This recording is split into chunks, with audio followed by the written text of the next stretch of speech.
Hi you guys, welcome to this video. Today we're going to do an unboxing of my brand new bag that I got from the Row. It is the Nan bag, which is a shoulder bag 100% in leather that I'm so excited for. I tried on this bag once before and I was very pleased with how it fit on the body, and I thought it just was such a chic bag that I would get a lot of use out of. Before I get into any of the story, let's just open it up. Wow. Okay, it didn't come with a dust bag or anything, which I think is less than ideal, but I'm so okay with it because I got a great deal on this bag. Look at how stunning this is. Ah, it's in perfect condition. Oh my gosh! Wow, it does come with a dust bag. They just put the dust bag inside. Okay, this is very exciting. So this is my new Nan bag by the Row. I'm like speechless. I'm just checking it out right now. I'm gonna put the dust bag back inside so that it keeps its shape a little bit better. This was a new 2025 bag from the Row, and when I first saw it, I fell in love with it just because it's so simple. It's so minimal, it's very chic. I do know that Kendall Jenner wears the Row a lot, and when I saw this, I was like, this is just totally a bag that I can see her wearing. To me, this gives model off-duty the Row, which I really love. That's what I gravitate towards, is just like slouchy casual chic. And I've been really wanting a bag that I can just carry like a book, my phone, my car keys, and that's it. This I think is perfect.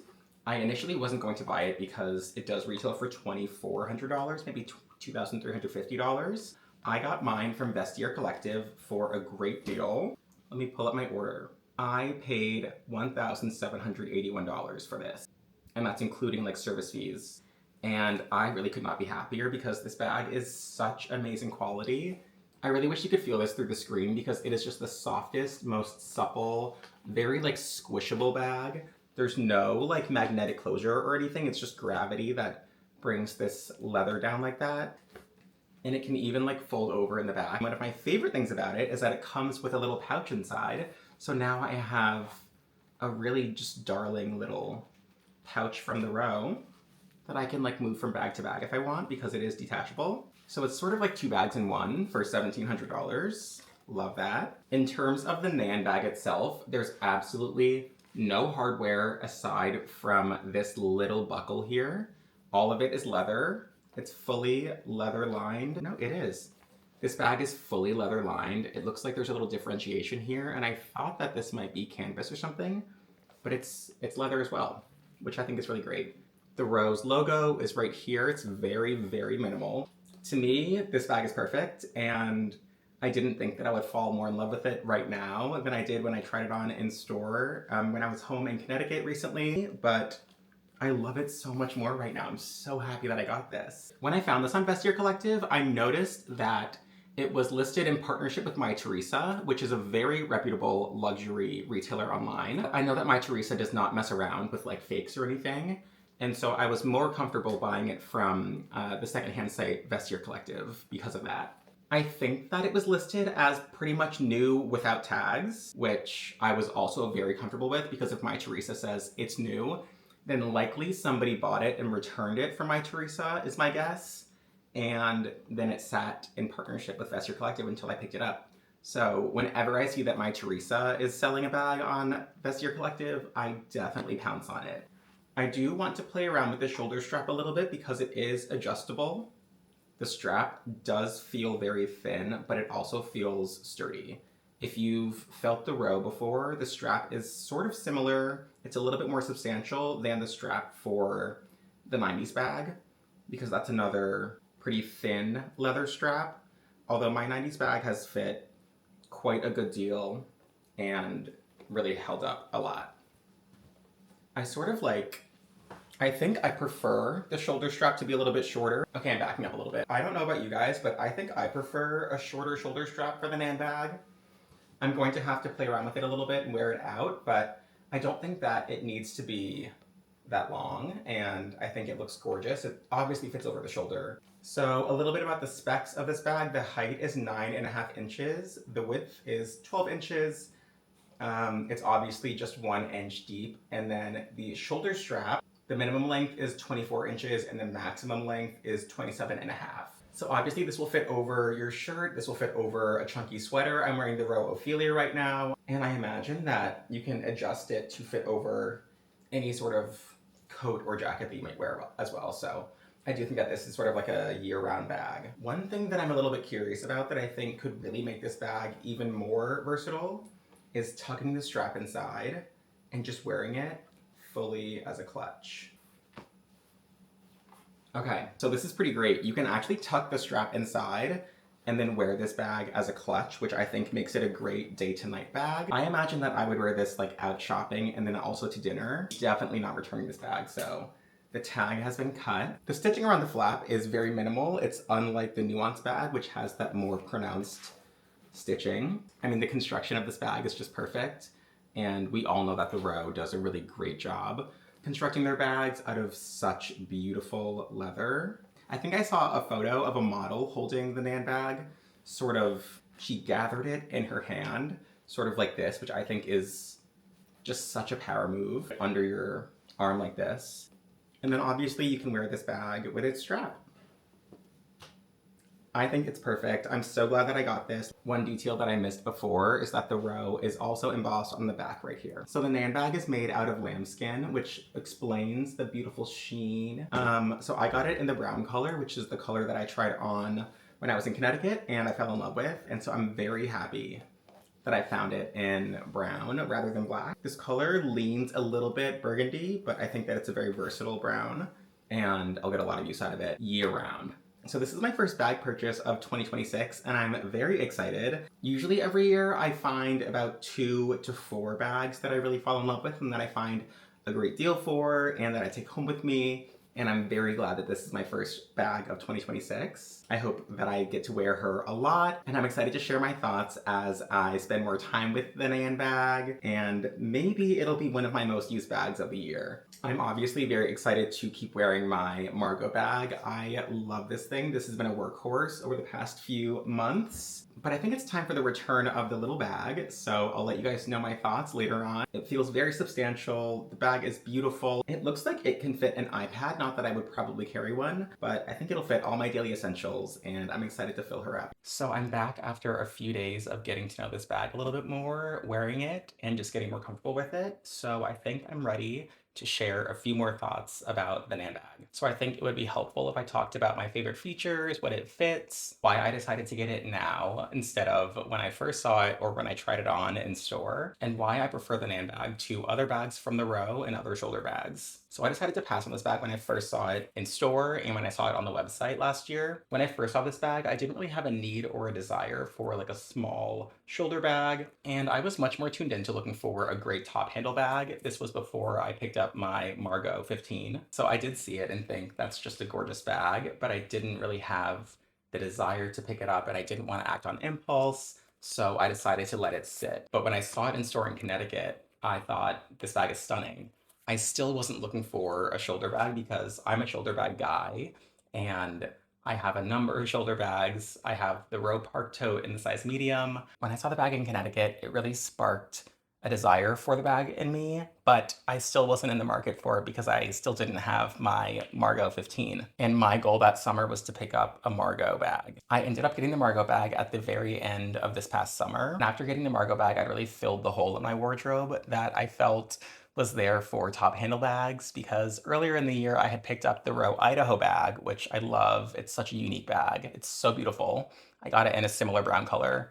And then I picked up the Margot 15 in black. And I thought, this is perfect. I have 2 amazing top handle bags. And I was content for a while until I realized that I really had a strong desire for a small shoulder bag that would fit a phone, a wallet, a book, and my keys. I kept going back to the Bottega Veneta Andiamo bag in the size small. I would try it on in store and it was lovely, but I didn't feel like I wanted to pull the trigger on it. I couldn't decide if I wanted the size medium or the size small, so it just never was quite right. And this came into my life and I thought, wow, that's the perfect bag and I know what it looks like on my body. I know that it'll fit my lifestyle. So it just felt like the time was right to finally get my perfect small shoulder bag and I couldn't be happier right now.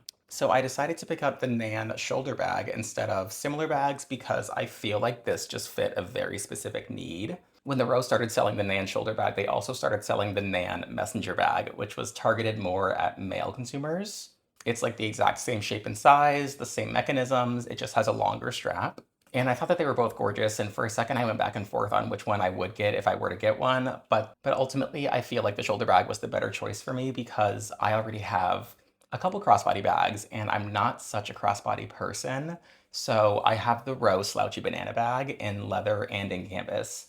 And to me, that's just a fantastic crossbody bag. I think it's, a cult classic for a reason. And then also last year, I picked up the Bottega Veneta sardine bag in the size large, I think they call it now, in this gorgeous green color. And that's also a very slim profile bag with a modular strap, so you can adjust it to be crossbody or shoulder. And looking at the Nan Messenger bag, I didn't think that it would really fill a hole in my bag collection so much as this one would. I also was evaluating the Nuance bag, which is very similar. It has the same sort of messenger bag code as this bag does with the flap going over the top. I've seen the Nuance bag, I think maybe only in brown, but I had the chance to try it on and I don't think I liked the stitching as much as I like it on this. This is just much more subtle. The Nuance bag stitching is beautiful, but it read a little bit more feminine when I put it on. And the shoulder strap on the Nuance bag is just a little bit shorter than the shoulder strap on the Nan bag. The shoulder strap on the Nuance bag isn't adjustable, but this one is. So there were just a few things that I liked more about this bag than about the Nuance bag. And then I looked at the Astra bag, which was something that was on my radar very recently. And I also loved that style of bag. I honestly could see myself with the Astra bag. I love the colors that it comes in. I love that it's also a lightweight soft bag. But since I do have the Taros bag from the Row, I thought it was a bit too similar. And I was really looking to diversify my bag collection. And so I was looking for something a little bit different. Now I sort of want to go into what my favorite features are about this bag and what fits, because that's sort of all in the same. Like I said, I really wanted a bag that was small enough to just carry my daily essentials and no bigger than that. I think I said earlier that I have a couple bags from the Row that are shoulder bags and I love them. So because I really don't like to overfill or underfill my bags, I really wanted something that was smaller than the Park Tote but still fit over the shoulder. Enter the Nan bag. I have a good deal in here right now and I want to show you what I keep in it. This probably wouldn't be what I carry on a day-to-day basis, but this is as full as I would ever carry it. The first thing in here right now is a book that I've been reading. It's called All That Man Is, and so far so good. I also have my Jacques Marie Mage sunglasses in here. My phone is in here, as well as my AirPods. I have my wallet in here. This is the Hermes Calvi card holder. I also have a Prada hand cream. I chose this one because it's a little bit flat and I didn't want a sharp tube, such as my Aesop hand cream, maybe scratching up the inside. So I feel like this Prada hand cream is perfect for the Nan bag. I also have this little Byredo fragrance holder in leather. I think it's the perfect way to carry around your favorite fragrance. Right now I have in here Bal d'Afrique and it just smells so good. And then the last couple things that I have in here are my keys and a lip treatment from Rhode. And that all fits pretty comfortably. Right now the bag is totally empty except for the little pouch inside. My Hermes Calvi card holder is about the same size as this little pouch, but it won't fit inside, which I think is okay because I wouldn't want to reach in and have to unzip over and over, so I just keep it in the bag. But I'll find a use for this. Maybe if I just want to carry a couple cards. More realistically, I think that I would carry this bag with my sunglasses, which I never leave the house without, my AirPods if I'm in the city and I'm walking around, my phone, a lip treatment, and my wallet. And like this, there's a lot more room for the bag to slouch, which I do appreciate. There's still plenty of room to put a book inside. I like to put it along the back sort of wall of the bag to hold its shape a little bit better, and so it's not sitting on top of anything. But I think that this bag is perfect for my everyday essentials, which is exactly why I bought it. Now, briefly, I think I want to talk about pros and cons, although I've been talking about the pros this entire video because clearly I love this bag and I'm very confident in my decision to purchase it. 100% leather, leather lined. The stitching is minimal and it matches the leather. The strap is adjustable. It fits my daily essentials. You can tuck the strap inside and hold it as a clutch. I think it's really cute under the arm. The shoulder strap can fit over a shirt, it can fit over a large sweater, it can fit over a jacket or a coat. And in my opinion, it's the perfect day to night bag because of its modularity. I would probably wear it casually, but I think you could also wear this to slightly more dressy occasions. So I think it's just a really great, chic, and classic everyday bag. Also, incredibly, it does stand up on its own. Now for the cons, while I don't see any downsides, I feel like these are things that you should keep in mind. The first thing would probably be that there's no closure. It's not even magnetic as far as I can tell. So if you're somebody that wants a little bit more security in your bag, or you're scared of it falling over and things toppling out, then maybe that's just something to keep in mind. Another thing that people might not love is that these straps are pretty thin, although they are flat, and I find it comfortable even when I have it as full as I do now. If you know that you're somebody who doesn't like thin straps, then I don't think that you'll love this bag. Especially if you're somebody that likes to put a lot of things in their bag and it might get heavy and then dig into your shoulder. I don't really see that happening with this bag or being an issue for myself. If you know that you're sensitive to that, then keep that in mind. On a similar note of stuffing this bag, and the other side of the coin of it being perfect for your daily essentials, is that it won't really hold so much stuff. The bag does fit a lot more than I thought it would, and I think it's a great size for a shoulder bag. But if you're somebody who likes to do a little light schlepping with their shoulder bags, the bag is 12 inches across, so it's not small, but it probably won't fit more than your daily essentials. You might find this to be one of the biggest cons, but while this leather is gorgeous lambskin, it is delicate and it will probably show scratches pretty easily and pretty quickly. So if that's something that will make you unhappy, then I think that this might not be the bag for you because the leather isn't very grained, so it'll show scratches. This isn't the kind of bag that you can take out in the rain. And I'm not somebody who babies my bags, but I do take more care when there's such a soft, gorgeous leather like this. I feel like there was another note that I was going to say, but my camera cut off and it distracted me. So if I'm leaving anything out or you have any questions, please leave them in the comments. But I think that's everything for this video. I'm definitely very excited to wear this a lot more as the weather gets warmer. And I'd love to share a follow-up video about how it's wearing later on. But in the meantime, I'm planning on reviewing a lot more of my bags from the Row, my bags from Bottega Veneta. If there's a particular bag that you want me to review, definitely let me know so I can do it sooner rather than later. But I hope you enjoyed this video. I would love to see you stick around for more videos, and I'll see you on the next one. Bye.